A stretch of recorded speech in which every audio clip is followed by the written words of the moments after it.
Mari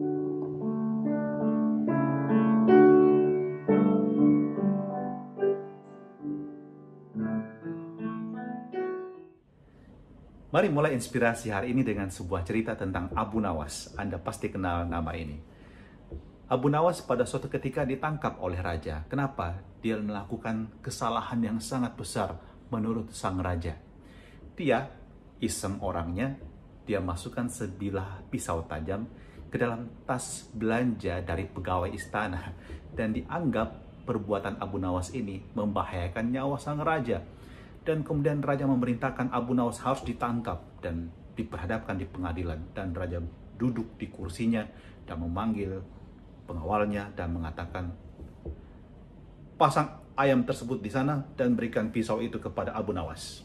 Dan kemudian perintah sang raja adalah, Abu Nawas, seperti engkau membunuh ayam tersebut, aku pun akan membunuhmu.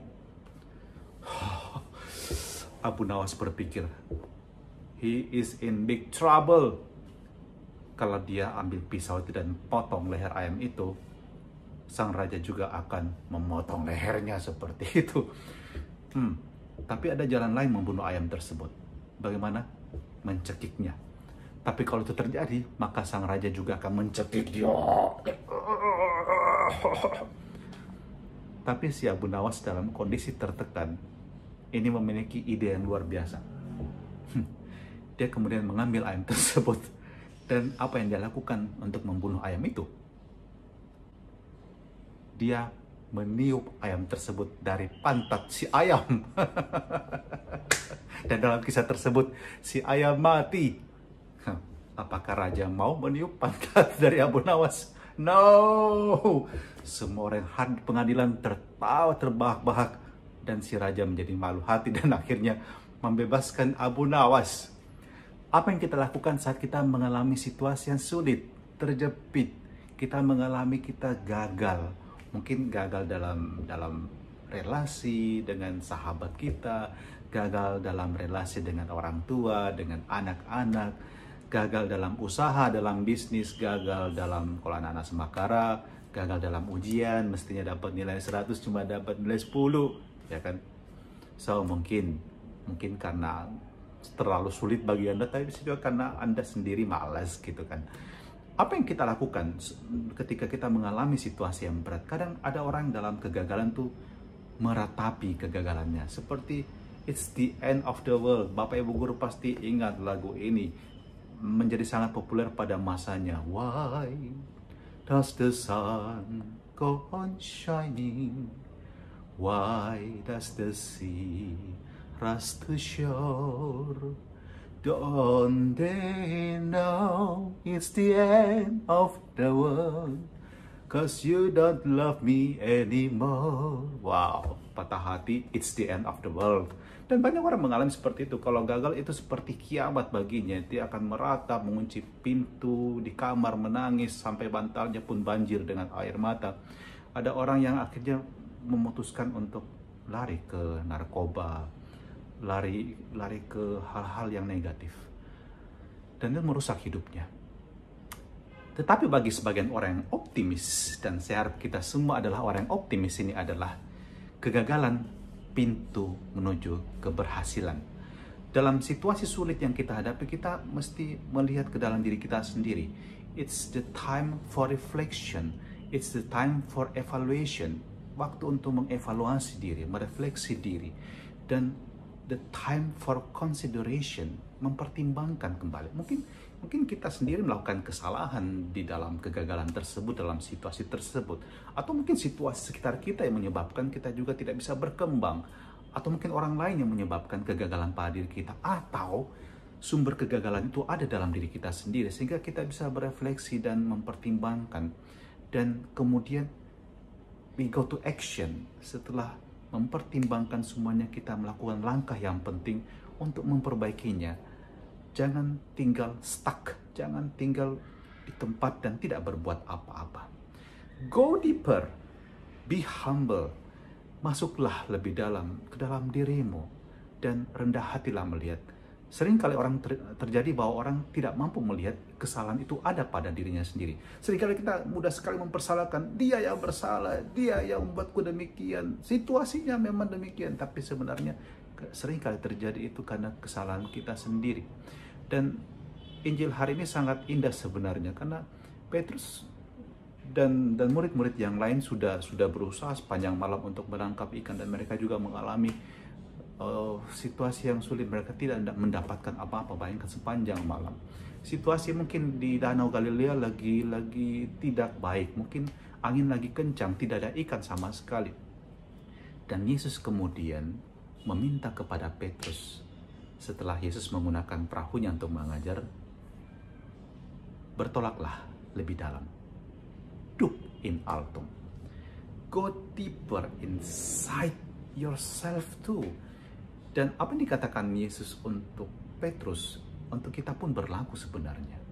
Ketika kita mengalami bahwa apa yang kita usahakan itu hampa, kita merasa kita gagal, be humble. Petrus, seorang lain, dia tahu situasinya nggak mungkin. Dia sudah berusaha sepanjang malam. Gimana mungkin Yesus menyuruhnya sekarang di siang bolong untuk pergi tangkap ikan. Tetapi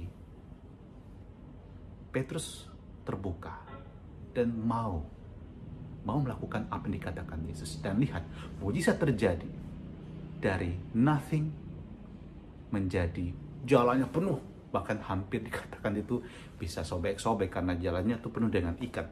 Dan ini yang penting. Yes, kita harus mengevaluasi diri kadang-kadang. Go deeper dan mencoba menemukan apakah memang saya belum maksimal berusaha. Apakah selama ini saya mungkin belum melakukan yang terbaik dalam kehidupan saya.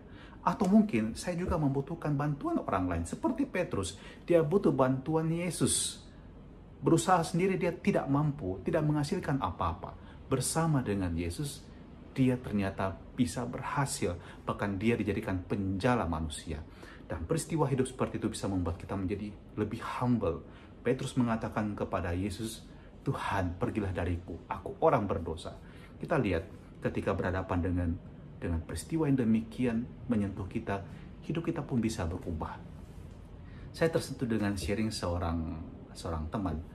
Dia dahulu ketika di kelas 3, 4, dan 5, matematikanya selalu jelek dan gurunya pun sudah menyerah menghadapi dia. Tapi orang tuanya tidak menyerah. Mama dan papanya membimbing dia, never give up. Dan apa yang terjadi? Ketika dia sudah berada di jenjang pendidikan yang lebih tinggi, dia ternyata mampu.